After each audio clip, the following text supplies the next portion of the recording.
Hello and good morning and welcome to day 2 of Mythic Championship Cleveland. Maria, Paul, and Rich on the news desk with you today, and we've had some exciting magic already in day number 1. Paul, I'm curious to ask you, what was some highlights from you from day 1?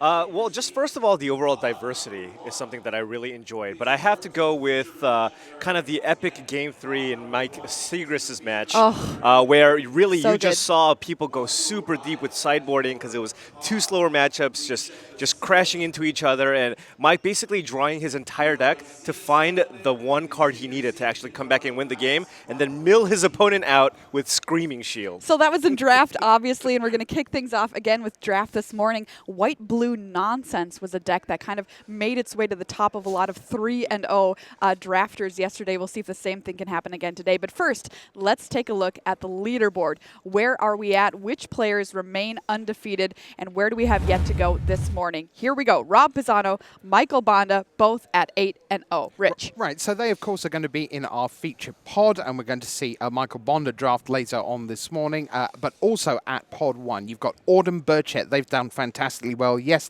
Tremendous standard with Mono Blue. We already had them doing a deck tech on that. Reid Duke is there, and Reid is going to be our feature drafter in a few minutes' time. Piotr Glogowski, also of the MPL from Poland, of course. Petr Sahurek, watch out for him if he gets out of this morning with a 2-1 or better record. He has one of the highest standard win rates in this field. Han Yi of China and Yoshihiko Ikawa round out the top 8 there. But then all the rest of these 7-1s you see going down to Sebastian Potts of Argentina in 17th. Let's carry on down the leaderboard and show you some of the 6-2s, because everyone here is going to be playing in pods, groups of 8 people. Lots of MPLs there. We've got Andrea Mengucci, Modern User, Carlos Ramao, Seth Manfield amongst the 6-2s. Patrick Chapin lost his last couple of rounds, but is still at 6-2. Let's keep on going because the 6-2s keep on coming all the way down. There's Shahar Shenhar, Luis Salvato, Shota Yasuoka amongst the great names at 6-2. There are so many players there. We could keep on going. We'll leave it there. But just to give you a sense, with nearly 500 players in the field, it does mean that there are the best, well over 200 players still competing and still thinking that an 8-0, a 7-1 could see them in through to the top 8. Well, of course, this isn't just an individual competition. The team series is on a lot of players' minds out there as well, and BDM is here with an update. Thanks, Maria. After day 1 of Mythic Championship Cleveland, we're getting a little clarity about how some of the teams are performing this weekend. We can take a look at our leaderboard after day 1, and here you see the 2 finalists from last year's team series in 1st and 2nd place yesterday. Team Haryu Latin with Pazzo and Carvalho at 7-1 leading the way. Ultimate Guard Pro Team with Jensen and Duke leading the way at 7-1 as well. So pretty amazing finishes from last year's finalists. And Reid Duke is someone we're going to be watching at this draft table. So we'll get to get a sense of how Ultimate Guard is doing in terms of closing some ground here on Haryu Latin. One of the other teams that is kind of interesting here to me is seeing the comic book store down there in 8th place. A bunch of really young, really exciting players, but one not so young player, Alexander Hain, one of the great MPL players. You see them all the way down in 8th, maybe looking to make a run here on day 2 at Mythic Championship Cleveland. Thanks so much, BDM. Well, let's get back to our feature pod for draft this morning, Rich. All right, so our players are down in the feature match area. We're going to head down there and take a look at them for you and try and mark your card for what you're going to see. So there's Piotr Glogowski from Team Eureka in the MPL, of course, top 8 of Pro Tour Ixalan. Next to him is Yoshihiko Ikawa of Japan. He was 7th at Pro Tour San Diego in 2010. We're going to see every pick, every pack live of that man, Reid Duke, Team Ultimate Guard, reigning team champion, 6 Grand Prix titles, 3 Pro Tour / Mythic top 8s. There's Autumn Burchett, go Rule Britannia, 11-4-1 at GRN to come back here. They're trying to make their first top 8, currently ahead of the curve at 7-1. Then it's one of our overnight leaders, Michael Bonda of Denmark. You'll see every pick of his later in the morning. And then it's Han Yi, the PTQ winner from Grand Prix Hong Kong. That's how he's at his first Mythic Championship. Then Rob Pisano, the other 8-0 drafter, Cardboard Live. Can they possibly do it again? Following on from Andrew Ellenbogen, he's in his 11th Mythic Championship start. And finally, rounding it out, Petr Sahurek of Harayuya, Axe, 3 Grand Prix titles, and an amazing standard player. It is a wonderful pod, tons of experience, little bit of underdog action going as well. Han Yi particularly, PTQ winner from Hong Kong. I love it. First one, and here he is at the top table on day 2. Fantastic stuff. All right, well, let's hear a little bit more about our 2 featured drafters we're going to be following this morning. For that, we turn to BDM. Thanks, Maria. Let's talk about our featured drafter right now. That's going to be Reid Duke. And Reid is someone we've been watching for as long as he's been on the Pro Tour. There you get a look at him. He's still not even 30 years old, 3 MC top 8s, 23 Grand Prix top 8s. And I got a chance to watch him do a draft with the Genesis Ultimate Guard house, and it was crazy. He played against John Finkel. John was trying out that crazy blue-white nonsense deck. Reid Duke kind of scraping for cards for his deck. He was getting cut, ends up playing a turn 1 Scrabbling Claws, and John was almost ready to concede. It was great. It was a really, really funny moment. Reid Duke always able to make the best out of whatever's handed to him, and we're going to see what he does with this draft here. And of course, the other drafter we're going to look at is Michael Bonda, who is someone who won Grand Prix Lyon with his team. It was a team Grand Prix. Thomas Enolf-Olsen, Christopher Larson. Just one of my favorite people on the Pro Tour, Michael. He's just always got a huge smile, great joy in what he's doing, and he was ecstatic to have his first 8-0 yesterday at the Mythic Championship level. And he's not going to waste this opportunity. We'll see what he does, because we're going to also see every pick of his draft right after Reid Duke. Thanks very much, Brian. Paul, I want to talk a bit about our 2 8-0s, because Michael Bonda and Rob Pisano are not people who you would naturally put directly in the 8-0. Very good players. You'd think, yeah, going to make day 2, make a run maybe at the top 8. But there is something very peculiar about being undefeated overnight. It is a real badge of honor, and it is, by definition, extraordinary. And it felt to me like both of them were utterly shell-shocked by yesterday. How hard is it to just get a good night's sleep on Friday when there is 497 people behind you, but actually 8-0 gets you precisely nothing other than a really tough draft assignment? Well, I mean, knowing that you're off to that start, and I think it's, any aspiring professional player's dream is just to make the top 8 of one of these Mythic Championships. And knowing that you're in the absolute best position after the first day, it's hard to sleep. I've been in that position before. Unfortunately, I bombed out on the second day. But yes, it is a lot. It is a lot. But these guys have been around for a while, so I fully expect them to fully bring it today. All right. All right, well, our players are ready, so let's get excited. It's time for draft number 2 here at Mythic Championship Cleveland.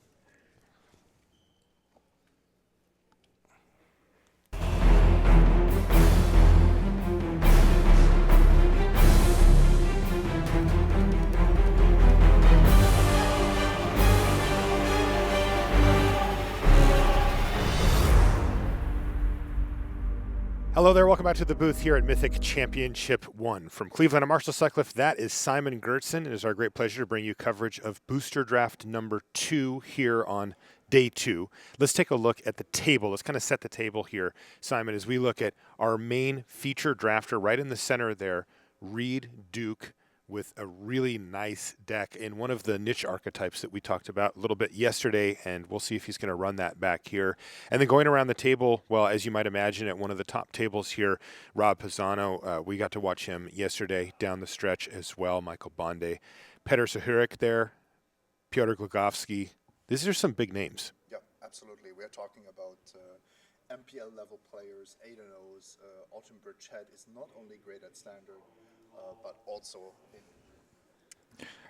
Absolutely, Marshall. We're looking at Autumn Burchett here. Not only great in standard, as it turns out. Michael Bond and Rob Pisano, we just heard about it. Those are our 8-0 players. And I have to say, Europe well represented at this table. Yeah, absolutely. So let's head down to the feature match and take a look at Reid. Looks like Reid is in the zone here. He's ready to go. As we work our way into the draft packs, Would you say he's clearing his mind? No, I would say that's really good. I would say he's envisioning a hydrate crisis, but let's find out what he actually picks here as we open up pack one, pick one here for the second draft from Cleveland. This is one of the most exciting parts of a Pro Tour because there's a lot in the air for these players. Oh, he's got his Sphinx of Foresight right in the front of the pack here. A beautiful pickup. And also goes well in the type of deck that he seems to like to draft in the format. So blue is a color that is very popular with the pros. So here you have Sphinx of Foresight, Combine Guild Mage, and Mortify, maybe as the best cards of the pack. But Sphinx of Foresight is the rare and only a single color. One of the better cards, one of the better single color cards in the set as well. Yeah. Combine Guild Mage actually not a super big signal by any means, so you don't have to be concerned about your left neighbor just jumping into Simic immediately. Mortify is the card that I would mark as being the most likely second pick from that pack. Yeah, that card's excellent. One of the few rares that you'll actually take over a Mortify here in Sphinx of Foresight. Let's take a look at if he gets something good in blue. Well, right away, he sees something at the least acceptable, depending on which direction he wants to go, with the Depose Deploy, which looks to be the pick here. Depose Deploy is a solid pickup after a blue first pick in particular. It's not a card I'm super excited to start a draft with. We have to talk about Get the Point as a removal spell in this pack.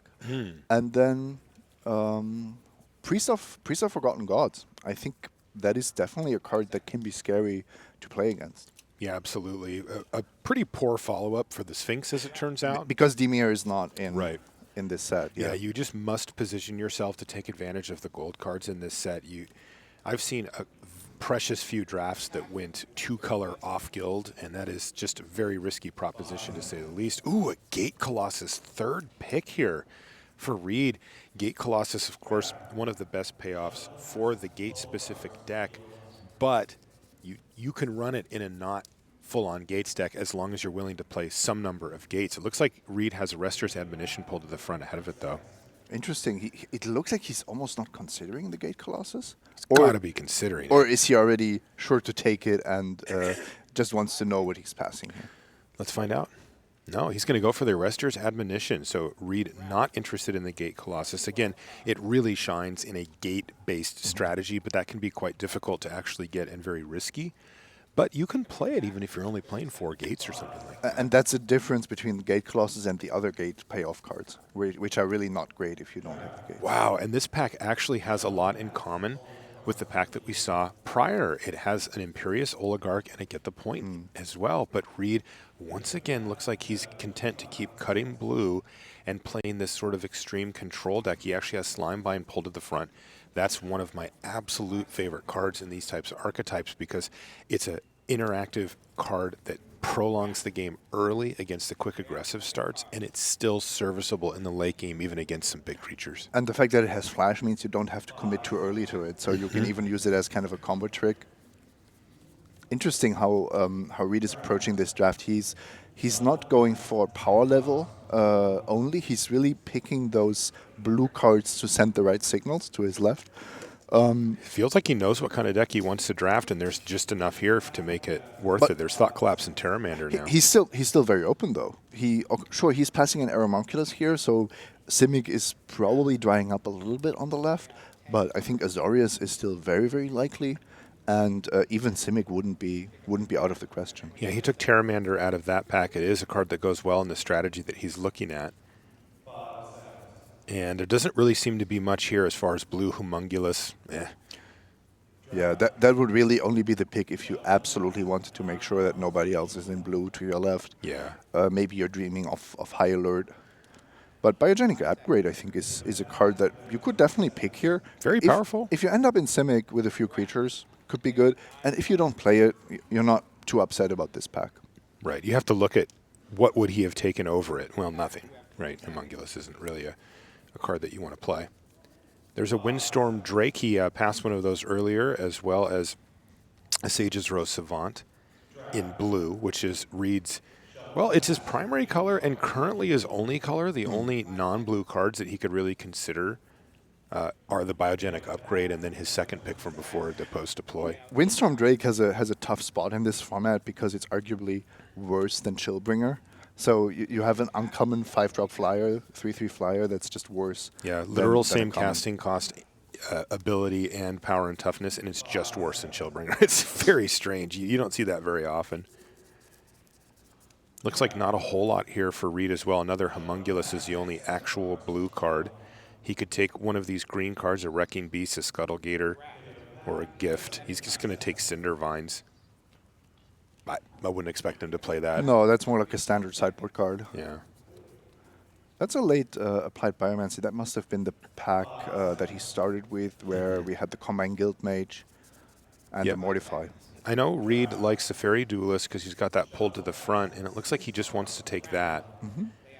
Perhaps hoping to be further towards Azorius from the second pack. It's pretty clear that Azorius isn't flowing his direction from the right. Blue is flowing, but actually neither Simic nor Azorius very seems strange. super open. Yeah.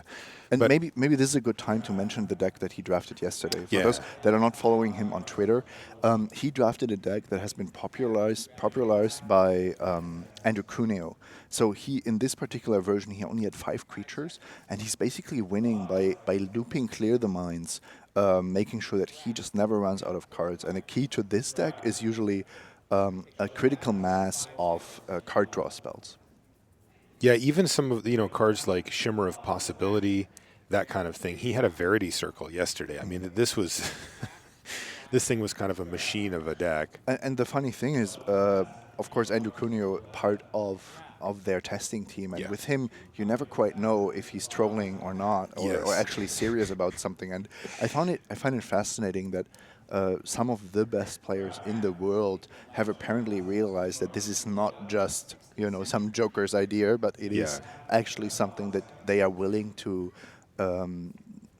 perform at the highest levels of competition. Yeah, so some green cards came to him late, though. Reid seems very reticent to actually go into Simic. If that was on his radar, he could have easily been in Simic with multiple. He could have had an Aeromunculus quite easily. And The there Applied was Biomancy. there was a late Aeromunculus, I think 6th pick or something. That's like right. that. That's the one I was referring to. Applied Biomancy 9th pick. Yeah. So these are, but it becomes quite apparent after you've drafted a lot when you watch somebody else draft what their personal preferences are, and Reid's are towards that deck. And this is concerning, though, because he saw no Azorius cards. He got one. He got Depose Deploy, and that was very early in the pack, the second pick. So this is very concerning. Now, he could make great gains in this out of the next pack because, look, if it wasn't being passed to him, he wasn't passing any of it along. The people on his left just had no chance to be in Azorius. And he has those blue cards as the core. Yeah. Sphinx of Foresight as an amazing first pick. Right. And I think if Reid opens up pack 2 here with really good Simic cards, then he will also be willing to just move into Simic and have a more traditional deck heading out of this draft. All right, well, let's see if he can get on a guild track here and then sort of finish things up in the third pack, because this pack is really going to define the second color for him. He opened a Tome of the Guild Pact and a Frilled Mystic. I also see a Clan Guild Mage, Aeromunculus. There's a Shimmer, which I know that Reid likes, but come on. You can't first pick a Shimmer, right? I don't think so. I wouldn't draft this way. I think that would be overdoing it. I really like Frilled Mystic. Same. But here, you have to consider that your current deck is almost entirely blue. So the double green casting cost is a really high cost. Yeah, and also, I mean, it's a sunk cost at this point, but the fact that he has passed so much Simic and really just didn't want to go into it, and now if he goes, fine, I'll take a Frilled, it feels kind of bad, right? Because you think about what you could have had if you would have been like, no, this is fine, I'll just be Simic. Also, if the Shimmer of Possibilities doesn't wheel from that pack, you have an idea that maybe you shouldn't go into too much of a spell-heavy strategy. Wow, there is just not much here. The Gyre Engineer, which I know some players are very high on, I like it, I think it's fine, doesn't fit the strategy that he wants. The only card that I can think of that really benefits from that is a card like Prying Eyes, right, where he can like kind of ramp into that But even then, Thought Collapse is the only blue card. You really want to ramp into something that impacts the board. Right. You can't play a 1/1 on 3 and then play a card draw spell next. Right. You need something to Your block. Gruul opponent will quite happily allow you to do that.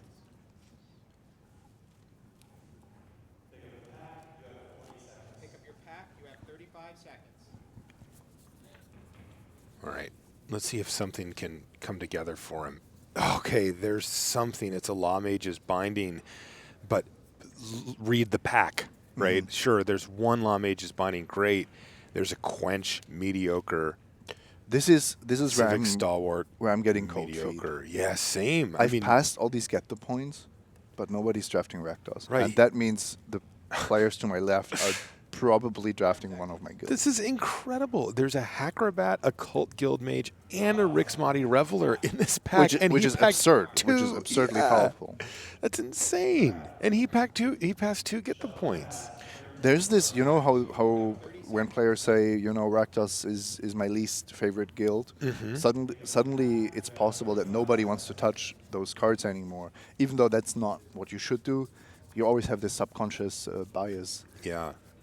Yeah, we try to explain that when we talk about this on the podcast, especially for sets like this. Rakdos is actually my least favorite guild, but I will absolutely play it. Yeah, and if I'm the only Rakdos drafter, that's better than being Way better. fighting with 3 others for the best guild, whatever Right. that might be. You can see here that he is sticking to his guns. He picks a Slimebind. He doesn't branch out. He doesn't take a Rampaging Renthorn, which I would have already been more in a salvage mode, whereas Duke is, patient and wants to see what Pack 3 has to offer. Yeah, well, his patience is starting to infringe on his ability to put together a very powerful deck. Another Slimebind is fine, but He has now a lot of ways to draw out the game. Yes. He has a lot of removal, but how does he win? right, he has one Sphinx of Foresight that's his actual win condition. He's got a bunch of Slimebinds to lock down the early game. And like I mentioned before, I'm actually a really big fan of Slimebind. I think I'm higher on it than most people are. Wow, look at that. Sphinx of New Prov and a Senate Courier. So 2 amplifiers in a row. Yeah, it's true. It's kind of interesting. I think what probably happened here is that Reid did successfully cut Azorius going to the left, but it just wasn't opened. I think it's that simple because we did see that Law Mage's Binding, and now quite a late Sphinx of New Prov. We predicted that players to his left were going to have a very difficult time being specifically in Azorius, and it seems that is the case. But also they're not in Rakdos. So guess what? They're probably in Simic, because we saw a lot of early Simic get passed in that direction. Oh, another Sphinx of New Prov. Okay. That's good. I like to at least get a few 4-power creatures in there, so you have this game plan of locking up the ground, slime binding everything your opponent does, and then you have those few 4-power creatures, and now you're not suddenly dead to a deck with a single removal spell. That's right. So that's a great pickup. So Reid says, okay, things are starting to come around. There's a Skitter Eel. Fireblade Artist too, by the way.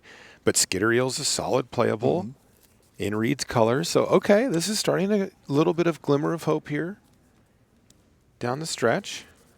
And remember, we still have another pack to go.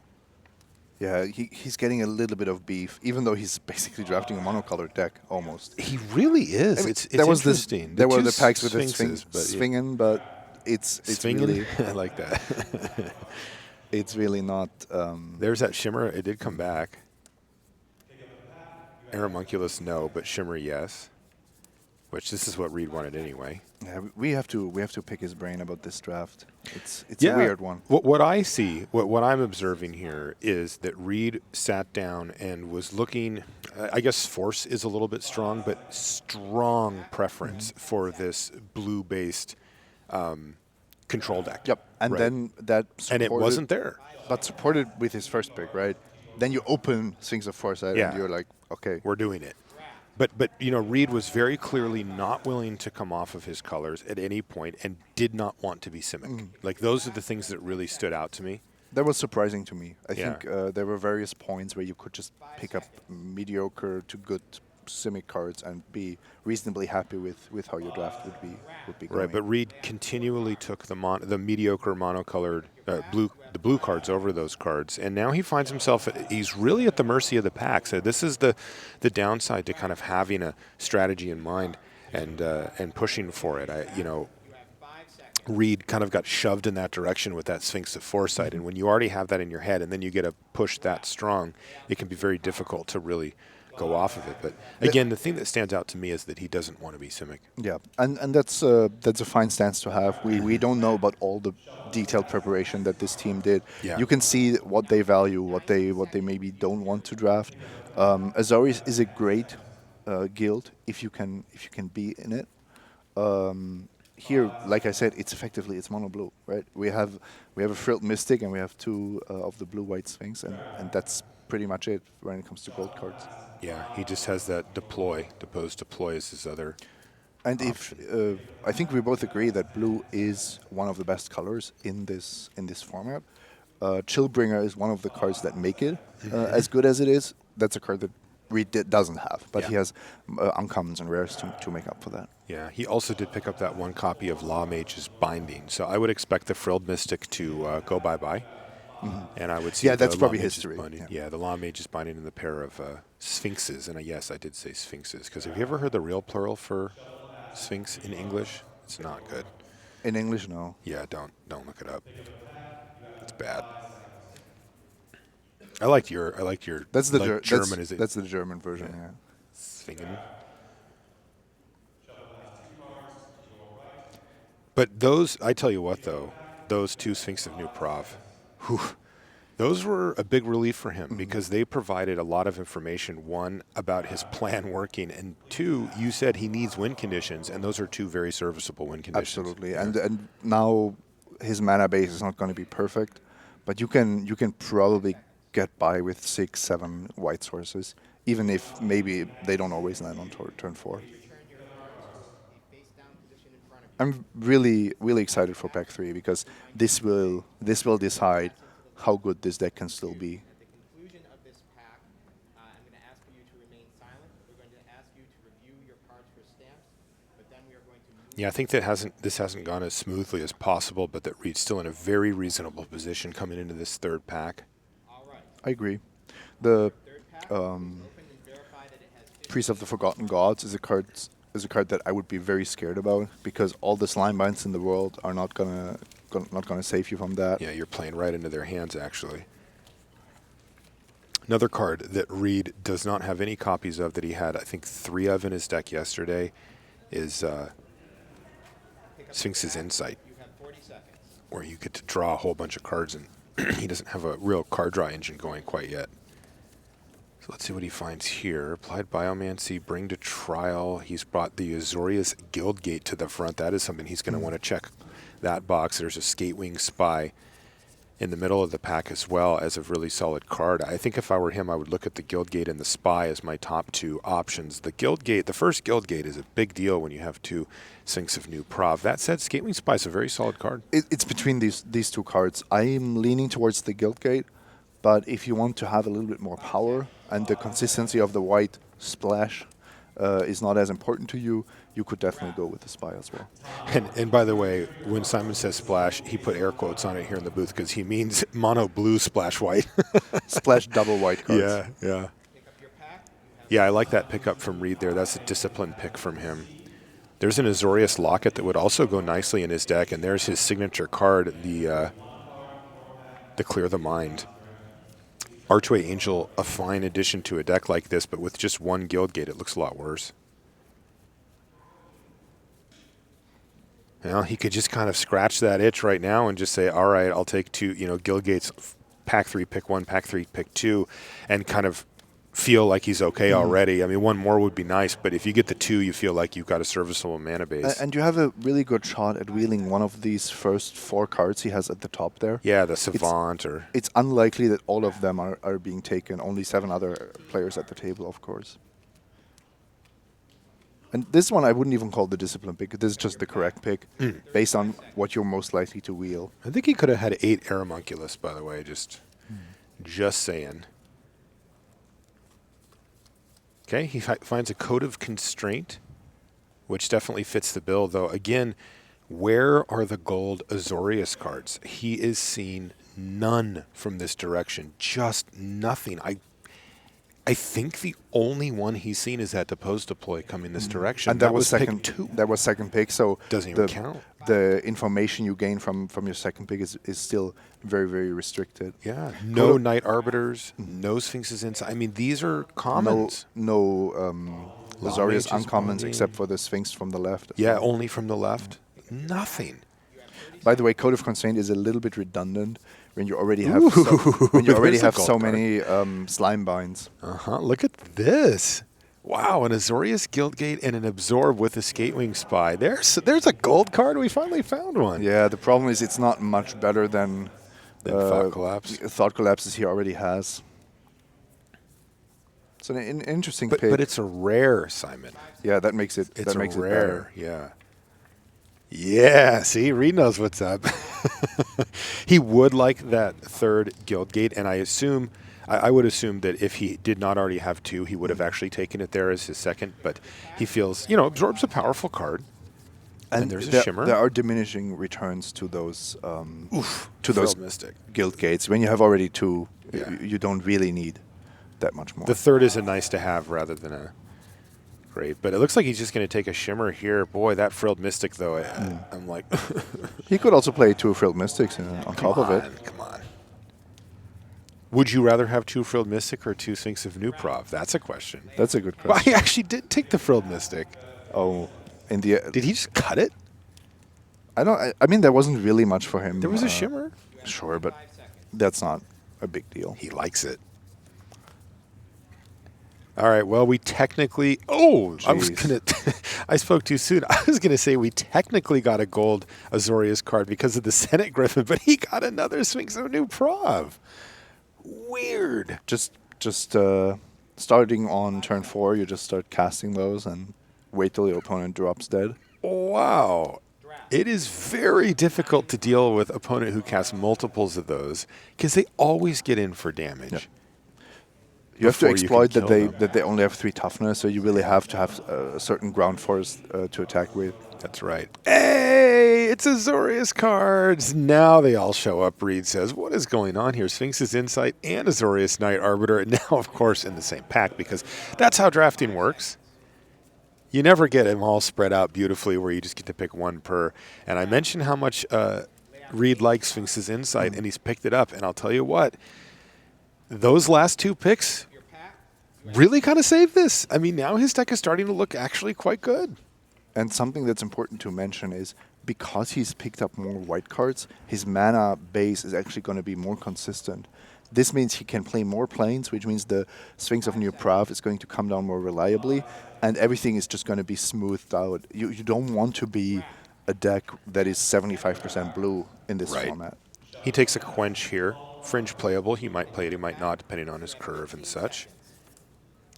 I'll be checking Twitter to see what Owen, Huey, Andrew, and everybody else has been drafting. If this has, maybe they really think this is the breakout deck of the format. It does feel that way.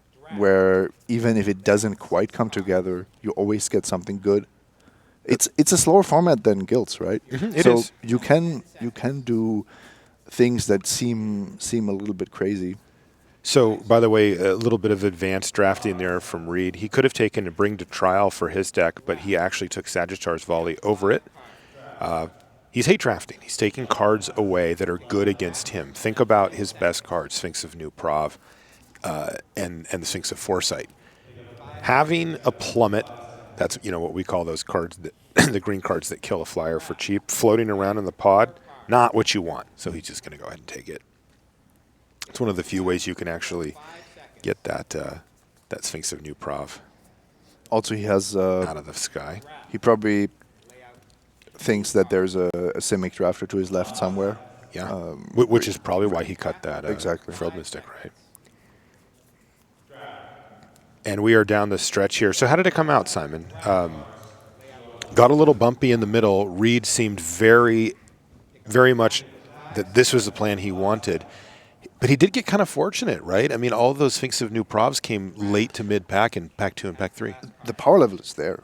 Like, Yeah. it's not like he lost out on power level by not going Simic, for example. And he had to be in blue. So ultimately, he could have been Simic, he could have been a regular Azorius deck, or he could have been the true Clear the Mind deck. And here he's somewhere between the Clear the Mind deck and the regular Azorius deck. But all his cards are powerful, and if his team's evaluation of this format as a slow, grindy format is correct, and he doesn't get overrun by Rakdos or this Priest of Forgotten Gods just forces him to sacrifice his key creatures, then I think he has really good shots. I do too. I actually really like where this deck ended up. Like I said, it got a little sketchy in the middle, but boy, it came together thanks to those Sphinx of New Provs. He's got 3 of them in his deck. The other thing that worked out really well for Reid is that he was prioritizing Slimebind. Again, a card I really like. Like I'm higher on it than most players early in the draft, because he thought he was going to be going for the more clear the mind, like I need early stuff. But you know what else it works really well in? Blue-white flyers, right? You just lock down their stuff on the ground by playing these cheap slime binds so that your life total stays high, and that enables a race. Because generally the way this plays out is you play the Azorius flyers, but they're a turn slower because they have flying, and so you kind of need to play catch up and either have a good blocker on the ground or have a card like Slimebind so that you're not behind on damage. And that's where a card like that absolutely shines. If they can't interact with your creature in combat at all, they never even get to block anyway. It's a little bit like Sky Tethers, which is a sorcery speed card, but it only costs 1 mana, which is quite a good removal spell. Yeah. Slimebind has flash, costs 2. Yeah, Absolutely. very similar. Yeah. So that's going to do it for our main feature draft here of Reid Duke, but we've got a lot more to bring you over the course of the morning here for our limited portion. We're going to take a short commercial break, but after that, we'll be back at the news desk.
So that was every pick of every pack of Reid Duke. He, of course, is in the Magic Pro League. And a little bit later on, throughout the morning, we're going to hear from our MPL Pro panel. We've got Brad Nelson came in on the eve of the Pro Tour, Alex Hain as well, and Paolo Vida Dama de Rosa. I have to put $1 in the jar. What did I do? I just called it a Pro Tour. I'm so bad, sorry. Anyway, to tell you a bit more about the MPL, 28 of the 32 advanced to Day 2 here at Mythic Championship Cleveland. Yes, they did. 4 7-1s, Reid Duke, Piotr Glagowski, Marcio Carvalho, and William Jensen. 8 6-2s, and then those are the 12 who are most likely to be contesting slots in the top 8. If you're new to this, you're very welcome. 16 rounds across 2 days. We had 8 yesterday, 4 wins, 4 losses advance to today, and 6 and 2 puts you on pace for the margins of the top 8. Because if you get better than 12 wins and 4 losses, so 12 wins, 3 losses and a draw, or 13 wins, 3 losses, that's very likely to put you into the top 8. If you finish at 12 and 4, 6 and 2, 6 and 2, 12 and 4, that puts you right on the margin. Lots of people at 12 and 4 don't get anywhere near actually making the top 8, but someone sometimes sneaks in on 12 and 4. It's usually 1, occasionally 2, depending on the last round pairings. We'll get to that probably around about 7 o'clock this evening here, local time in Cleveland. So 12 players in good shape with the MPL, 4 at 7 and 1, Duke, Lugowski, Carvalho, Jensen, 8 at 6 and 2, 8 more are at 5 and 3, 8 more are at 4 and 4, which means they're back. Only 4 missed out on day 2. So a good showing on day 1. Let's see how the MPL does on day 2. But there were no 8-0s among the MPL. One was Rob Pisano, the other was Michael Bonder of Denmark. And right now, we're going to see every pick of every pack of his draft.